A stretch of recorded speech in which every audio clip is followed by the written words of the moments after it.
AP రాజకీయాల్లో అంతెత్తున లేచిన SECI ఒప్పందం వ్యవహారంపై ప్రభుత్వం మౌనంగా ఉందా లేక కేంద్రంతో ఈ వ్యవహారంపై చర్యల గురించి చర్చిస్తుందా అనే చర్చ ఏపీ రాజకీయాల్లో కొనసాగుతోందని అంటున్నారు. అయితే ఈ విషయంపై ప్రస్తుతం కూటమి నేతల నుంచి విమర్శలు తగ్గాయనే చర్చ తెరపైకి వచ్చిందని చెబుతున్నారు. మరోపక్క విజయసాయి రెడ్డి సెకీ ఒప్పందం గురించి స్పందిస్తూ ఆ ఒప్పందం విషయంలో వైఎస్ జగన్ తప్పు చేస్తే సెకీ ఒప్పందాన్ని ఎందుకు రద్దు చేయలేదో చెప్పాలని డిమాండ్ చేశారు. దీంతో ఈ విషయం హాట్ టాపిక్ గా మారిందని అంటున్నారు. ఈ నేపథ్యంలో సాయి రెడ్డి వ్యాఖ్యలను కోట్ చేస్తూ షర్మిల స్పందించారు. ఇందులో భాగంగా జగన్ తప్పు చేస్తే సెకీ ఒప్పందాన్ని ఎందుకు రద్దు చేయలేదో చెప్పాలంటున్న వైసీపీ నేత విజయసాయి రెడ్డి వ్యాఖ్యలను ఏమంటారు చంద్రబాబు అంటూ ప్రశ్నించారు షర్మిల. ఈ సందర్భంగా చంద్రబాబుకు పలు కీలక ప్రశ్నలు లేవనెత్తారు.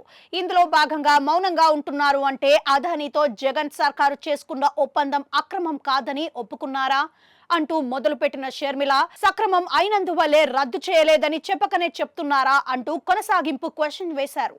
ఇదే సమయంలో ప్రతిపక్షంలో ఉన్నప్పుడు ఈ వ్యవహారంపై చేసిన విమర్శల్లో రాజకీయమే తప్ప మీ ఆరోపణలో ఏమాత్రం వాస్తవం లేదంటారా? న్యాయస్థానాన్ని ఆశ్రయించింది కూడా తూచ్ కిందనేనా అని ప్రశ్నించిన షర్మిల జగన్నే కాదు అదాని మిమ్మల్ని కూడా కొన్నారని చెప్తారా అంటూ సంచలన ప్రశ్నలు సంధించారు. దీనికి కొనసాగింపుగా అదాని నుంచి ముడుపులు జగన్కేనా మాకు అందాయనే నిజం అంగీకరిస్తున్నారా? అందుకే ఏసీబీని పంజరంలో బంధించారా? అందుకేనా అదానిపై ఒక్క మాట కూడా లేదు? ఇదేనా బాబు మీ 40 ఏళ్ల రాజకీయం అంటూ ఏపీ ముఖ్యమంత్రి చంద్రబాబుపై షర్మిల ప్రశ్నల వర్షం కురిపించారు.